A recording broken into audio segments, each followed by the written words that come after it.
Wonderful. So, welcome everyone. We'll begin with our opening prayers. All sentient beings, especially those enemies who hate me, obstructors who harm me, and those who create obstacles on my path to liberation and all-knowingness, may they have happiness and be separated from suffering. I will quickly establish them in the most perfect and precious Buddhahood.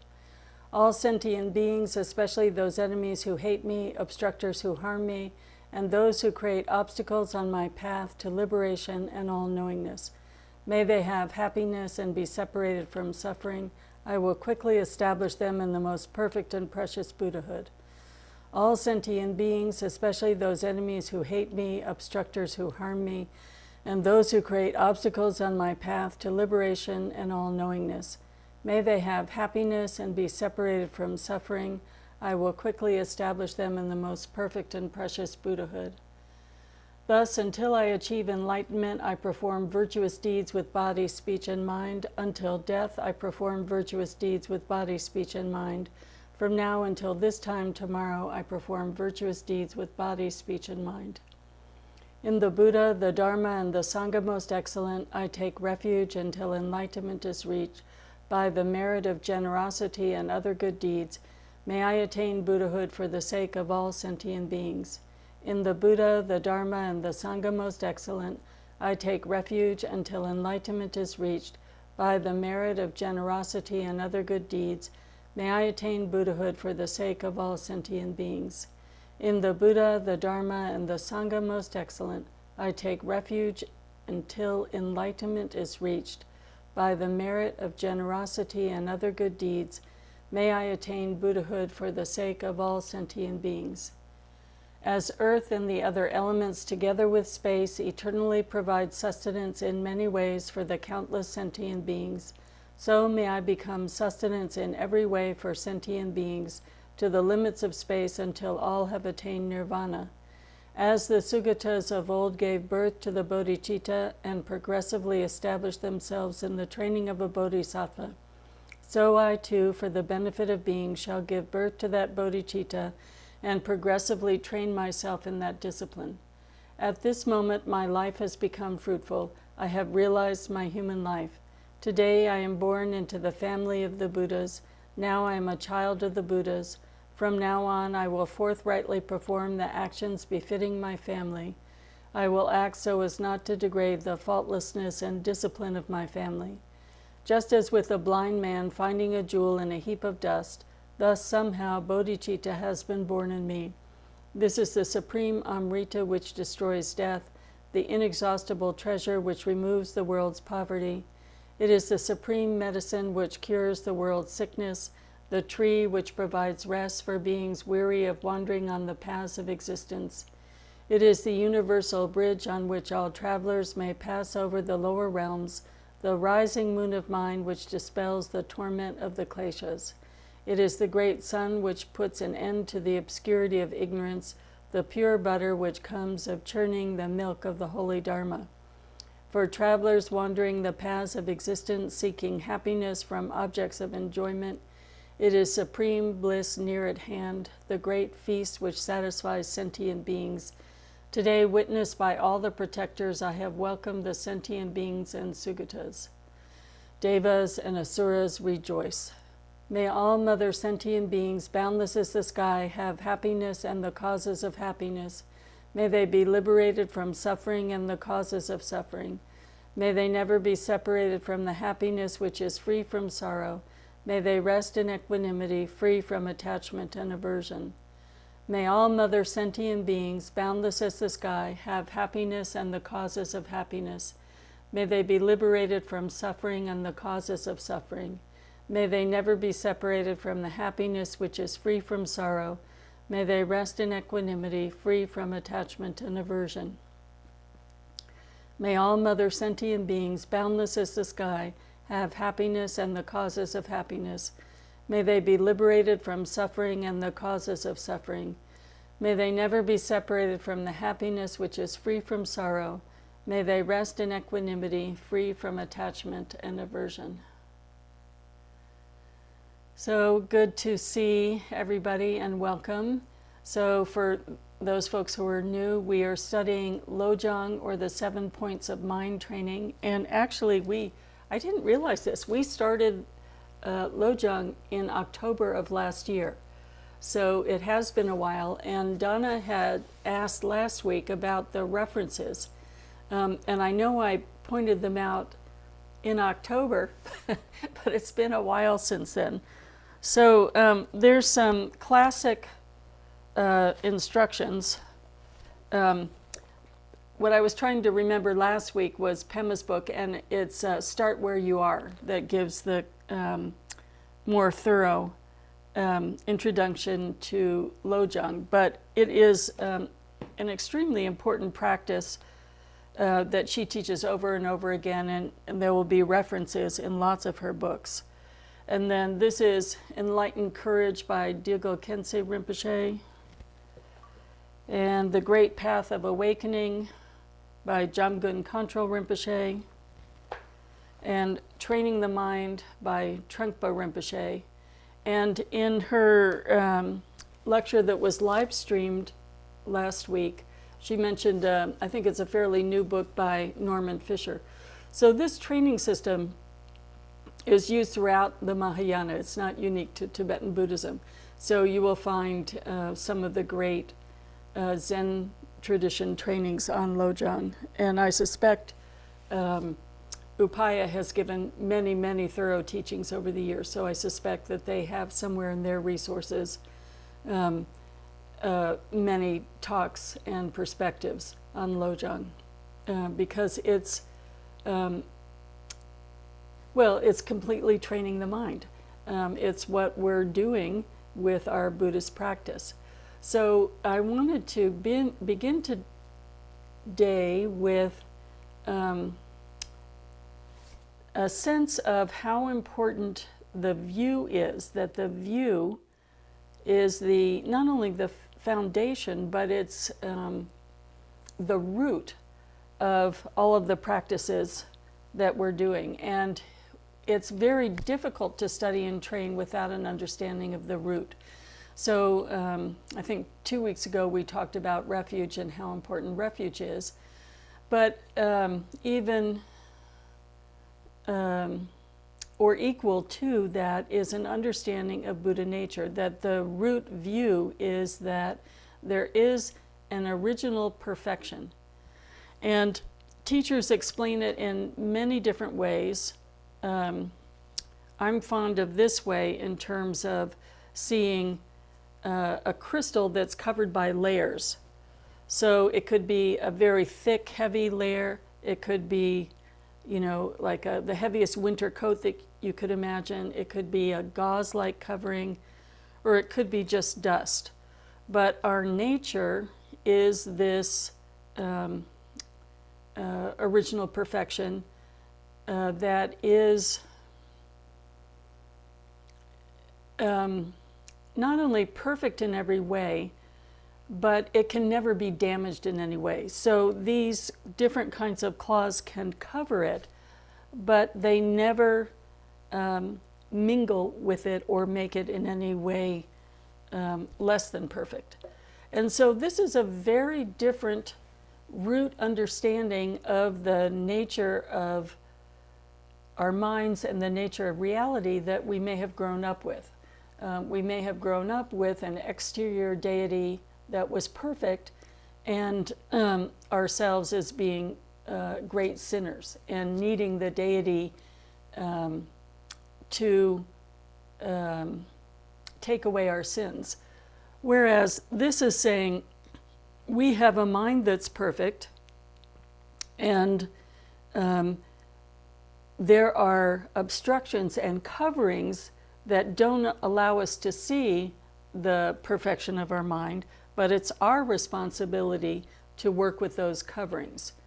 And that's why we can say a mind training is such a valuable and critical part of our studies in Buddhism, because we're training our mind to see the obstructions for what they are, that they're temporary, and to see that the perfection is what is essential.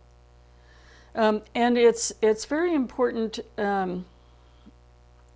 as a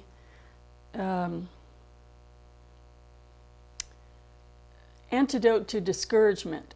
If we thought, I am so bad, I'm irredeemable, I'm hopeless, then we wouldn't have the courage to have a consistent training of looking at the obstructions, seeing them for what they are, with the confidence that whatever feels like things we don't like or that we're frightened of that we see in our mind, that they are temporary, momentary obstructions. They're not in any way the actual nature of our mind.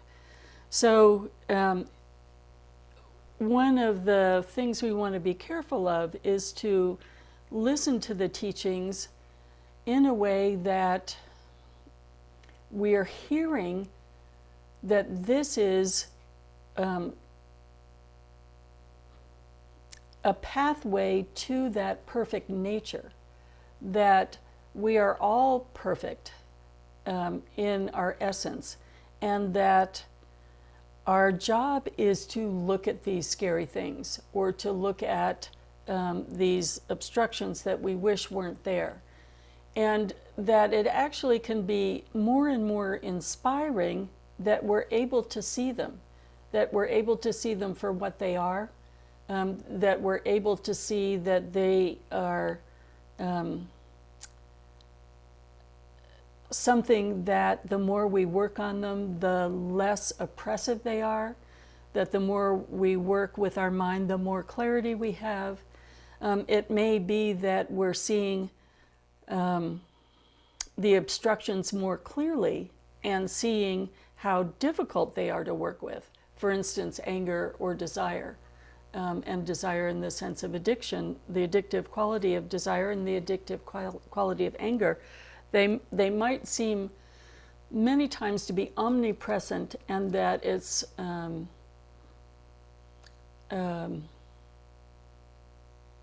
wearisome.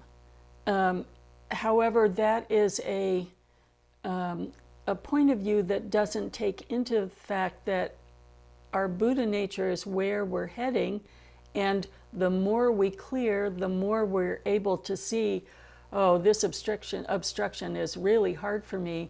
You know, I can see it every second of every day. That's actually how fabulous. First of all, that we're seeing. Second of all, that we're seeing the human condition of the immense karmic residue of habit of anger or habit of desire, and that the constant looking and small changes of behavior, or even small pauses over time, have an effect. And the effect is taking us where we want to go to our Buddha nature. So we couldn't be inspired to see how quickly we get enraged if we didn't know, oh, I want to see it so I can let it go, because I know that I have all the qualities of kindness within, and that really meditation is about seeing these obstructions in my mind and habits of my mind and peeling them away one by one. So it's very important to carry this view into the particular section that we're working on now, the disciplines of mind training. After today, there are like 25 slogans that say, don't do this, don't do this, don't do this. So we want to have a healthy perspective, not a guilt-inducing perspective.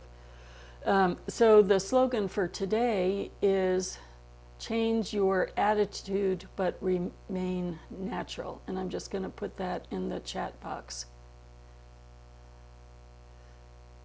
And another way of phrasing that is, reduce your ego clinging but be yourself.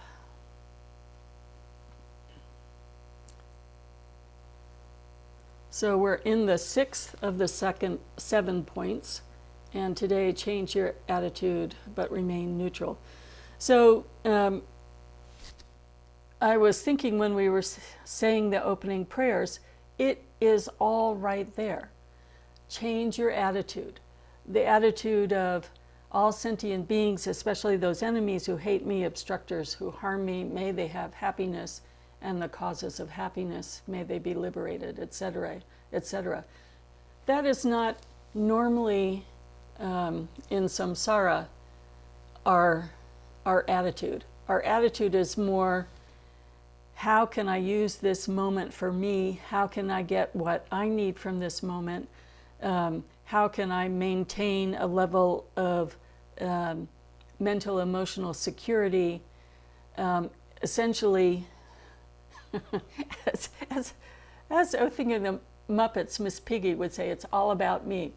And the changing of the attitude is, instead of having our focus inward direction, having it outward direction, and starting to understand that the mind training is a guideline for reducing that need to be so self-absorbed, to build our innate sense of loving kindness at the same time that we have a developing courageous heart that allows us to make the concerns of others first the same as ourselves, and then more important than ourselves, or more immediate, and more bringing joy when we see that we're able to give to people what's needed in the moment. Give to people not only what they need materially, but the spaciousness, the patience, the listening, the kindness, the concern for what in this moment will help those around me have the conditions for their enlightenment. So it's not just may beings be free from samsaric suffering, but how can we use our mental energy and our physical energy, our body, speech, and mind, to create conditions that are liberative. And then we can see even more how much it is important to train our minds so that, first of all, we're not continuing to harm others with our ignorance, our inattention, our self-absorption, but how can we both be on the path to liberation, and how can we study so that our body, speech, and mind contributes to the liberation of others. And so this slogan is saying, change your perspective from this inward protection to, can I gain the skills in order to help others on their own path of awakening? Can they gain the skills, just to stop harming myself and others? But how can our whole attitude shift towards, we have a precious human life, how can we use it to study and practice? So then our body, speech, and mind comes from our practice, that we start manifesting our practice, but in a way that is natural, in a way that isn't in any way, we would say, putting on airs, separating ourselves from our friends, but more seeing each situation not what can I get out of it, but how can I subtly enhance the potential awakening of this situation for all beings. And the remaining natural part of it is not dissimilar to last week when we're saying no outrageous behavior. And it's taking it a little further, no pretentious behavior, but no also slipping into roles, like I'm the helper and you're the helpee. No sense of falsity. Sometimes there can be a kind of spiritual bypassing, and I'm sure we've all experienced this, where we or others we experience as, it's all good, a kind of false positivity that isn't actually where we are, but it's more a role we think would be beneficial. And there's no spiritual bypassing in the sense of our own internal dishonesty.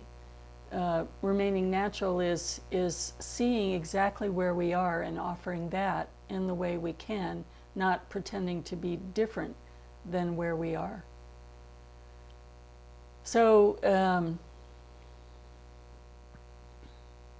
this is really quite an encouraging slogan that in many ways summarizes what we've been talking about up to this point. It's still about being more and more courageous with what we're able to see in terms of our own obstructions, and understanding that meditation is familiarizing with one's mind so we can see the obstructions for what they are and work to dismantle them. We don't need to find some special state that's going to magically appear if we're meditating because we're meditating. It's more, I can see this obstruction more clearly and I can let it go. And as our obstructions get more subtle, then our meditative state is able to maintain concentration for longer and longer periods, and we're able to see the very subtle layers of holding on to a constructed self that is the fabricated barrier between ourself and others. So even though this is a symbol, and because it's a symbol, it's an object, the realization of our natural state, we sometimes call our Buddha nature our natural state, is the pervasive non-dual realization. So the barrier of self and other completely dissolving, and the book title, The Enlightened Courage, radiating, and the wisdom to see what is needed in this moment to ease the suffering of this person or this group with clarity, because there's no ego filtering what I think is needed in the situation or what I think would benefit. It's a clear seeing of the situation.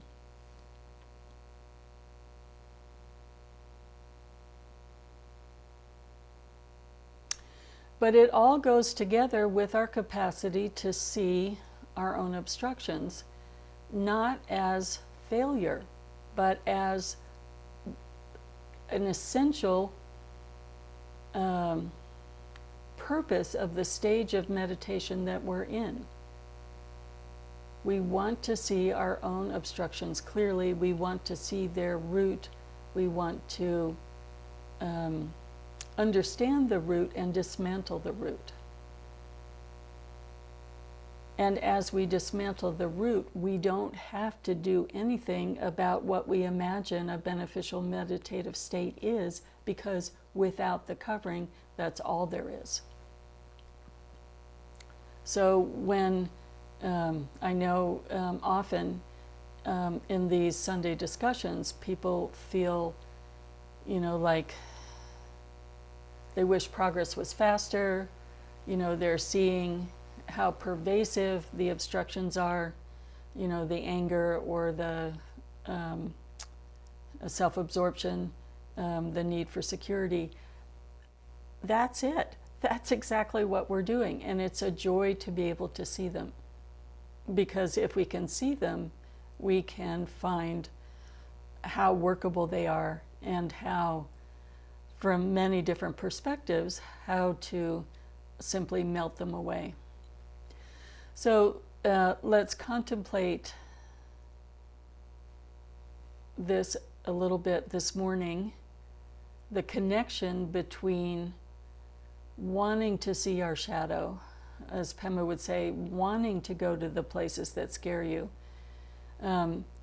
being happy to have the guidelines that give us courage to go to the places that scare you, and to really be supported knowing the things and places that scare us are illusory, and our great kindness, great wisdom is the natural self that we encounter when we unmask the monster. Let's sit with this.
We can't hear you. The question of the root view is really very interesting. And one thing I'd like folks to contemplate this morning is, how is it we don't think we have an inner perfect nature? Like, where did we get the opposite view from? And where, instead of, proving that there's Buddha nature, how is it that we believe that we're in some way our worst beliefs about ourselves? So all of these things, of course, need to be tested, but if we think about how deeply we were affected by childhood beliefs in every way, in terms of so-called gender, in terms of class, race, and spiritually, the idea of a sinner that needs to be saved. Where did those beliefs come from?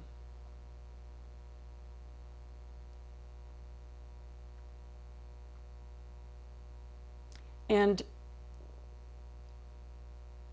what is actually really helpful to opening your mind and your capacity to have kindness and compassion for others?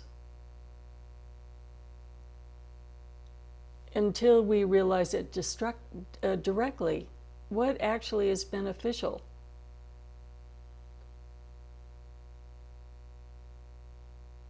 Where did you get your views, and how solid are they, and why are they solid? So let's think about that for a minute.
So one of the reasons I'm bringing up Buddha nature this morning, it's very hard to shift our perspective if we don't believe we actually have the capacity to hold that perspective. And it's very difficult to work on the depth of our habitual patterns with joy and encouragement if we feel those habitual patterns are who we are. But if we have a perspective that we are beyond those habitual patterns, then that gives us a lifeline to keep going when it seems really difficult. And the other significant aspect of the view of this inner perfection is that if all minds have inner perfection, then also our enemies have inner perfection. So we can connect to that seed within both of us with layers of obscuration and habitual patterns in both of our minds and behaviors.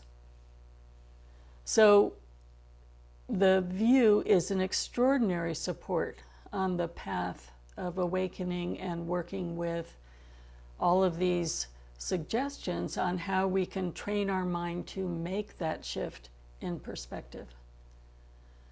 So thoughts or perspectives that you'd like to share this morning. And first, we will make it a private discussion. So for the Facebook folks, bodhicitta, excellent and precious mind, where it is unborn, may it arise. Where it is born, may it not decline and ever increase higher and higher.